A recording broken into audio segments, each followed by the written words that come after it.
함께 우리 신앙을 고백하시겠습니다. 나는 전능하신 아버지 하나님, 천지의 창조주를 믿습니다. 나는 그의 유일하신 아들, 우리 주 예수 그리스도를 믿습니다. 그는 성령으로 잉태되어 동정녀 마리아에게서 나시고 본디오 빌라도에게 고난을 받아 십자가에 못 박혀 죽으시고 장사된 지 사흘 만에 죽은 자 가운데서 다시 살아나셨으며 하늘에 오르시어 전능하신 아버지 하나님 우편에 앉아 계시다가 거기로부터 살아있는 자와 죽은 자를 심판하러 오십니다. 나는 성령을 믿으며 거룩한 공교회와 성도의 교제와 죄를 용서받는 것과 몸의 부활과 영생을 믿습니다. 아멘. 찬송가 569장 함께 찬양하시겠습니다. 찬송가 569장입니다. 선한 목자 되신 우리 주 항상 인도하시고 푸른 풀밭 좋은 곳에서 우리 먹여주소서. 선한 목자 구세주여 항상 인도하소서. 선한 목자 구세주여 항상 인도하소서.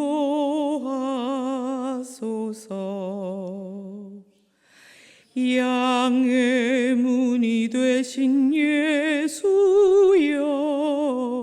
우리 영접하시고 길을 잃은 양의 무리를 항상 인도하소서. 선한 목자 구세주여 항상 이끌어주소서. 선한 목자 구세주여 기도 들어주소서.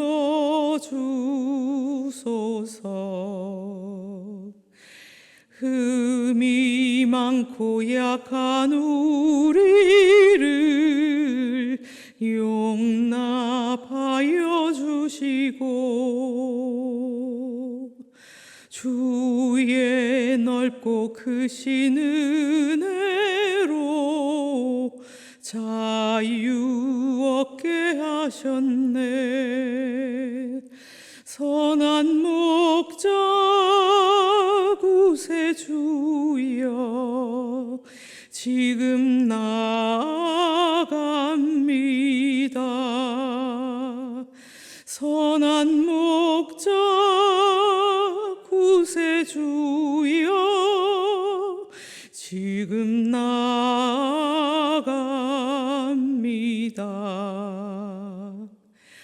일찍 주의 뜻을 따라서 살아가게 하시고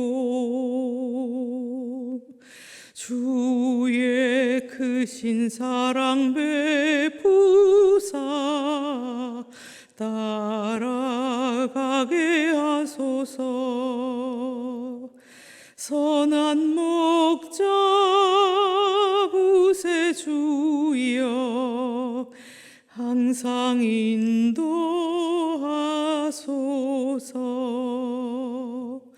선한 목자 구세주여 항상 인도하소서.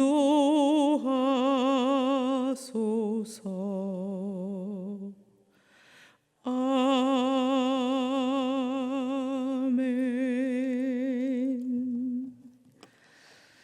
이 시간 하나님께서 우리에게 주신 말씀은 열왕기하 4장 1절에서 7절 말씀입니다. 열왕기하 4장 1절에서 7절 말씀을 함께 봉독하겠습니다. 선지자의 제자들의 아내 중에 한 여인이 엘리사에게 부르짖어 이르되 당신의 종 나의 남편이 이미 죽었는데 당신의 종이 여호와를 경외한 줄을 당신이 아시는 바니이다. 이제 빚준 사람이 와서 나의 두 아이를 데려가 그의 종을 삼고자 하나이다 하니 엘리사에게 그에게 이르되 내가 너를 위하여 어떻게 하랴? 내 집에 무엇이 있는지 내게 말하라. 그가 이르되 계집종의 집에 기름 한 그릇 외에는 아무것도 없나이다 하니 이르되 너는 밖에 나가서 모든 이웃에게 그릇을 빌리라. 빈 그릇을 빌리되 조금 빌리지 말고 너는 내 두 아들과 함께 들어가서 문을 닫고 그 모든 그릇에 기름을 부어서 차는 대로 옮겨 놓으라 하니라. 여인이 물러가서 그의 두 아들과 함께 문을 닫은 후에 그들은 그릇을 그에게로 가져오고 그는 부었더니 그릇에 다 찬지라. 여인이 아들에게 이르되 또 그릇을 내게로 가져오라 하니 아들이 이르되 다른 그릇이 없나이다 하니 기름이 곧 그쳤더라. 그 여인이 하나님의 사람에게 나아가서 말하니 그가 이르되 너는 가서 기름을 팔아 빚을 갚고 남은 것으로 너와 내 두 아들이 생활하라 하였더라. 아멘.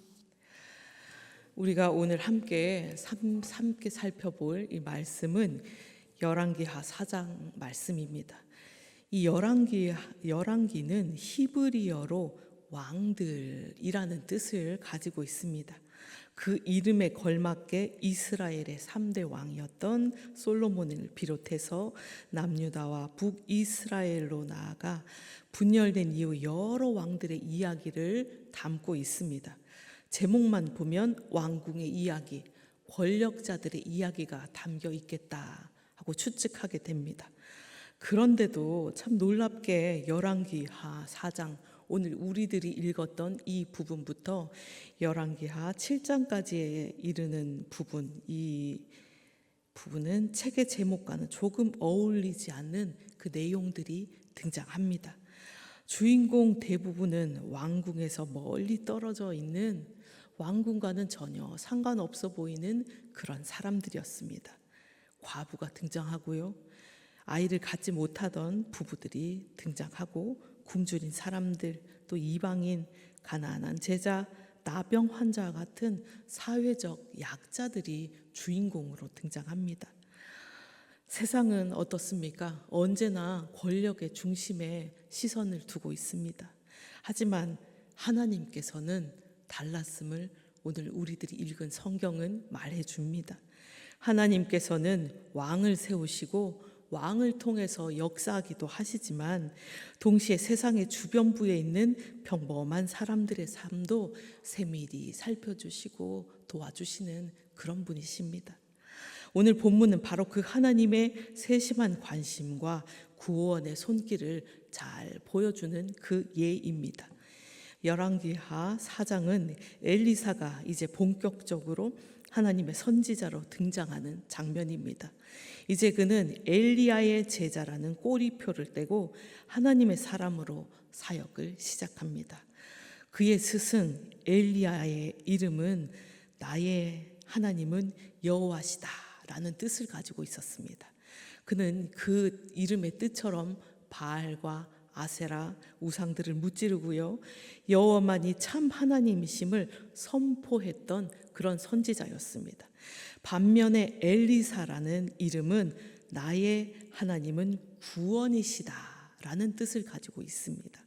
하나님께서는 엘리야를 통해 자신이 누구인지 드러내셨고 이제 엘리사를 통해서 자신의 백성을 실제로 구원하시는 하나님이심을 보이고 계신 것입니다. 그런데 그 구원의 첫 대상이 누구입니까? 왕이나 권력자가 아니었습니다. 이름조차 기록되지 않았던 한 과부였습니다. 본문 1절을 제가 다시 한번 읽어드리겠습니다. 선지자의 제자들의 아내 중에 한 여인이 엘리사에게 부르짖어 이르되 당신의 종 나의 남편이 이미 죽었는데 당신의 종이 여호와를 경외한 줄을 당신이 아시는 바니이다. 이제 빚준 사람이 와서 나의 두 아이를 데려가 그의 종을 삼고자 하나이다 하니, 어느 날 한 여인이 엘리사에게 찾아와서 통곡을 합니다. 그녀의 남편은 하나님을 경외하던 선지자의 제자였습니다. 그런데 그 남편은 이미 세상을 떠났습니다. 그녀는 과부가 되었고 집에는 갚지 못했던 빚이 가득 남았습니다. 근데 채권자는 그 빚 대신 그녀의 두 아들을 종으로 달라고 했습니다. 여기서 아이들, 이 여인이 말했던 아이들로 번역된 히브리어는 결혼하지 않은 젊은 남자를 뜻합니다. 즉 이제 막 장성해서 집안을 일으켜야 할 두 아들이 노예로 끌려갈 그런 형편에 놓였던 것입니다. 율법에는 과부와 고아를 보호하라는 조항이 분명히 있었습니다. 그렇지만 당시 북이스라엘은 악한 왕과 그 일족들이 다스리던 시대였습니다. 사람들은 율법보다 자기 이익을 우선했고 고아와 과부를 돌아볼 여유조차 없었던 것입니다. 이 과부는 마지막 희망을 걸고 엘리사에게 나와 울부짖었던 것입니다. 이어지는 2절과 4절 말씀을 제가 읽어드리겠습니다. 엘리사가 그에게 이르되 내가 너를 위하여 어떻게 하랴? 내 집에 무엇이 있는지 내게 말하라. 그가 이르되 계집종의 집에 기름 한 그릇 외에는 아무것도 없나이다 하니, 이르되 너는 밖에 나가서 모든 이웃에게 그릇을 빌리라. 빈 그릇을 빌리되 조금 빌리지 말고 너는 내 두 아들과 함께 들어가서 문을 닫고 그 모든 그릇에 기름을 부어서 차는 대로 옮겨 놓으라 하니라. 엘리사는 그녀의 부르짖음을 듣고 이렇게 말합니다. 내가 너를 위하여 어떻게 하랴? 내 집에 무엇이 있는지 내게 말하라. 그는 마치 하나님이 그 과부에게 건넬 말씀, 하나님께서 하실 법한 그런 말씀을 그 과부에게 말합니다. 그는 내가 너를 어떻게 도와줄까? 내가 너를 어떻게 도와줄까? 말만 해라 라고 말을 시작합니다. 그리고 여인이 대답하기도 전에 집에 무엇이 있는지 물었습니다. 이에 여인은 기름 한 그릇 외에는 아무것도 없습니다 라고 대답하죠.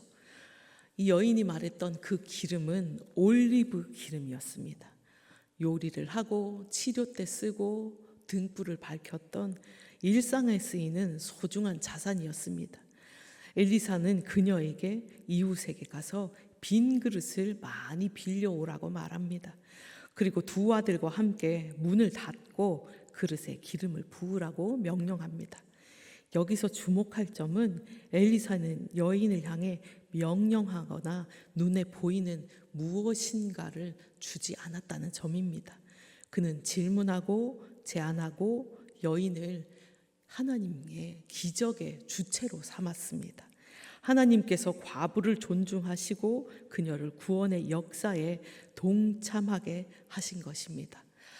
5절에서 6절 말씀을 보면 과부는 엘리사의 말에 의심이나 어떤 조건도 붙이지 않고 순종했습니다. 이웃에게 그릇을 빌려오고 두 아들과 함께 문을 닫고 기름을 붓기 시작합니다. 처음에는 좀 의아했을 것입니다. 하지만 어떻습니까? 놀라운 일이 일어납니다. 기름 한 병에서 기름이 끊임없이 흘러나와서 빌려온 모든 그릇을 가득 채운 것입니다. 그리고 마지막 그릇까지 채워졌을 때 기름이 멈췄습니다. 이것은 단순한 기적 이야기가 아닙니다. 왕도 이웃도 도와주지 못했던, 어쩌면 기억하지도 못했던 그녀와 두 아들의 삶을 하나님께서 친히 책임져 주셨다는 증거입니다. 하나님께서 불쌍한 인생을 돌보시고 계신다는 그러한 증거입니다. 이제 7절 말씀입니다. 7절 말씀을 함께 읽겠습니다. 그 여인이 하나님의 사람에게 나와서 말하되 그가 이르되 너는 가서 기름을 팔아 빚을 갚고 남은 것으로 너와 내 두 아들이 생활하라 하였더라. 상황이 여기까지 이르자 어느새 엘리사도 그의 스승처럼 하나님의 사람으로 불려집니다. 이는 여인이 엘리사를 부른 호칭일 수도 있습니다. 그렇지만 하나님이 성경 기자를 통해 엘리사에게 선사하는 위대한 호칭이기도 합니다. 그는 왕이나 권력자에게 가지 않고 세상의 눈에 보잘것없는 한 과부에게 나아갔습니다. 그녀를 존중하고 하나님의 마음을 전했으며 기적의 통로로 쓰임 받았습니다. 과부는 처음 엘리사에게 부르짖을 때 이런 결과를 상상하지 못했을 것입니다. 그저 두 아들이 종이 되는 것을 막고 싶은 마음 그것뿐이었을 것입니다. 그러나 하나님은 그녀의 부르짖음 이상으로 응답해 주셨습니다. 이미 하나님은 그녀의 형편을 알고 계셨고 그것을 긍휼히 여기고 관심을 가지고 계셨기 때문입니다. 이것이 바로 우리가 믿는 그 하나님이십니다. 하나님의 은혜는 지금도 역사합니다. 우리에게 닥친 어려움과 문제 앞에 가만히 있지 말고 하나님께 나아가 우리 부르짖어 기도합시다. 내가 어떻게 너를 도와줄까? 하나님께서 말씀하실 것입니다. 병든 자는 치료해 달라고, 얽힌 문제는 풀어달라고, 막힌 길은 열어달라고, 메마른 심령에는 새 은혜를 부어달라고 간절히 하나님께 부르짖어 기도합시다. 하나님은 과부의 기도를 들으셨던 것처럼 우리네 평범한 일상 속 때로는 가장 약하고 이름 없는 자들의 자리에 찾아오셔서 우리의 기도를 들으시고 놀라운 방법으로 역사하실 것입니다. 오늘도 하나님께서는 당신께 부르짖는 자를 찾고 계십니다. 우리의 아픔과 고통을 숨기지 말고 우리 하나님께로 가져갑시다. 그분께 부르짖을 때 우리의 생각과 계획을 뛰어넘는 은혜와 구원의 손길을 경험하게 될 것입니다. 오늘 우리의 삶 이 가운데 주님의 놀라운 은혜와 간섭과 역사하심이 있기를 주님의 이름으로 축원합니다. 함께 기도하시겠습니다. 사랑과 은혜가 풍성하신 하나님 아버지, 오늘도 이 새벽 우리를 불러 주님 말씀 앞에 서게 하시니 감사드립니다. 엘리사를 통해 과부의 부르짖음에 응답하신 주님의 마음을 묵상하며 우리의 삶 속에서도 세밀하게 역사하시는 하나님을 만나기를 간절히 바라고 원합니다. 주님, 우리의 삶의 이 모든 무거운 짐과 해결할 수 없는 문제 앞에서 낙심할 때가 많이 있습니다. 그러나 오늘 말씀처럼 주님께 부르짖는 자를 외면하지 않으시고 내가 너를 어떻게 도와줄까 물으시는 하나님을 신뢰하게 하여 주시옵소서. 주님께 부르짖게 하여 주시옵소서. 우리의 작은 기름 한 그릇 같은 믿음이라도 주님께 드릴 때 그 믿음을 통해 넘치도록 역사하시는 하나님의 능력을 경험하게 하여 주시옵소서. 가정과 교회와 일터 가운데 막힌 문제들이 주님의 손에 올려질 때 마르지 않는 기름처럼 하나님의 은혜와 공급이 넘쳐 흐르게 하여 주시고 우리도 이웃을 살리는 통로가 되게 하여 주시옵소서. 특별히 고난 중에 있는 성도들, 병상에 누운 자들, 마음이 무너진 모든 이들을 위로해 주시고 오늘도 하나님의 사람 엘리사처럼 주님의 마음을 전하는 믿음의 사람으로 설 수 있도록 붙들어 주시옵소서. 이 아침에 드린 기도와 예배를 주님께서 받아주시고 하루의 삶 속에도 말씀을 붙들고 승리하는 그 은혜를 허락하여 주시옵소서. 살아계신 하나님의 역사심을 두 눈으로 똑똑히 보는 은혜의 사람들 될 수 있도록 주님 함께 동행해 주시기를 간절히 바라고 원합니다. 또 하나님, 주님의 몸된 우리 희성교회를 위해서 간절히 기도드립니다. 우리 교회가 이 마지막 때를 분별하며 주의 뜻을 따르고 주님의 음성에 민감하게 반응하는 공동체가 되게 도와주시옵소서. 주님께 기도하는 공동체 되게 도와주시고 주님 부르짖기를 멈추지 않게 도와주시옵소서. 오직 말씀 위에 든든히 서서 진리로 무장하며 또 사랑으로 어려운 이들을 돌보고 세상 속에서 예수 그리스도의 향기를 전하는 그러한 교회가 되게 도와주시옵소서. 모든 성도님들 안에 성령의 충만함을 부어주시고 모든 예배와 모임 가운데 또 섬김 가운데 선교와 봉사의 자리에서 지치지 않도록 주의 능력으로 붙들어 주시옵소서. 주님께서 주신 우리들의 자녀들 주님 세상 속에서 믿음 잃지 않도록 붙들어 주시옵소서. 하나님의 말씀을 삶의 기준으로 삼는 거룩한 세대로 자라나게 해주시고 모든 자녀들의 마음에 하나님의 사랑과 진리가 깊이 뿌리내리게 하시고 예수님을 인격적으로 만나 삶의 주인으로 모시는 주님 참된 신앙인의 삶 살아나갈 수 있도록 도와주시옵소서. 주님, 이 연휴의 기간에도 입시와 여러 가지 취업과 진로의 문제로 열심히 자신의 일들을 감당해내고 있는 우리 자녀들, 그들 가운데 지혜를 더해 주시고 체력을 더해 주시고 주님께서 함께 하심으로 하나님의 인도하심을 신뢰하며 나아가는 신실한 자녀들 될 수 있도록 도와주시옵소서. 또한 하나님 아버지, 우리 자녀들, 결혼한 자녀들 가정 가운데도 또 그들이 다니는 직장 가운데도 주님께서 만남의 복을 허락해 주셔서 좋은 배우자들, 또 좋은 동료들, 좋은 친구들, 선생님들, 또 예배 주신 좋은 동력자들 만나게 하셔서 기쁨과 감사가 넘치는 관계의 열매 가운데 행복하게 살아갈 수 있도록 그들의 길을 인도하여 주시옵소서. 하나님, 이 나라 대한민국을 주님 앞에 올려드립니다. 주님께서 일당을 불쌍히 여기사 다시 한번 은혜의 빛을 비춰 주시옵소서. 외교와 정치와 경제, 교육과 문화의 모든 영역 위에 하나님의 통치가 임하기를 원합니다. 주님의 공의와 정의가 강물처럼 흐르는 이 나라 되게 도와주시옵소서. 위정자들에게 하나님을 두려워하는 마음과 국민을 향한 책임감을 주시고 이 나라를 사랑하는 자들 되게 해주시사 겸손과 정직함으로 이 나라를 섬기게 하여 주시옵소서. 하나님, 또한 우리 성도님들의 삶을 주님께 의탁합니다. 일상의 자리에서 주님을 예배하고 작은 일에도 감사와 기쁨으로 순종하는 삶 살아가는 믿음의 사람들 되게 해 주시옵소서.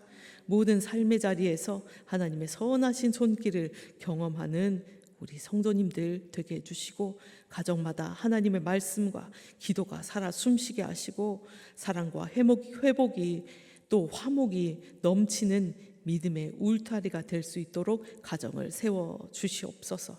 또한 하나님, 불안한 경제 속에서도 평강의 평강으로 지켜주시고 성도님들이 땀 흘린 대로 눈물 흘린 대로 넉넉한 삶 살 수 있도록 주님 도와주시옵소서. 이 추석 명절 모든 성도님들의 모든 걸음을 안전하게 지켜주시고 머무는 모든 곳에서 주님의 은혜와 기쁨이 넘쳐나게 도와주시옵소서. 주님, 지금도 열방 가운데 복음을 들고 나아가 말씀을 전하시는 선교사님들을 위해서 간구합니다. 어두운 곳에 빛을 비추는 선교사님들의 사역 위에 기름을 부어주시고 지치지 않도록 날마다 새 힘을 공급하여 주시옵소서. 모든 사역지에 복음의 열매가 맺히게 하시고 선교사님들의 가정과 자녀들도 하나님의 은혜 가운데 기쁨 넘치고 또 안전 한가운데 주님께서 지켜주시는 그 은혜를 누리며 살아갈 수 있도록 붙들어 주시옵소서. 또한 하나님 아버지 잊지 않고 기도합니다.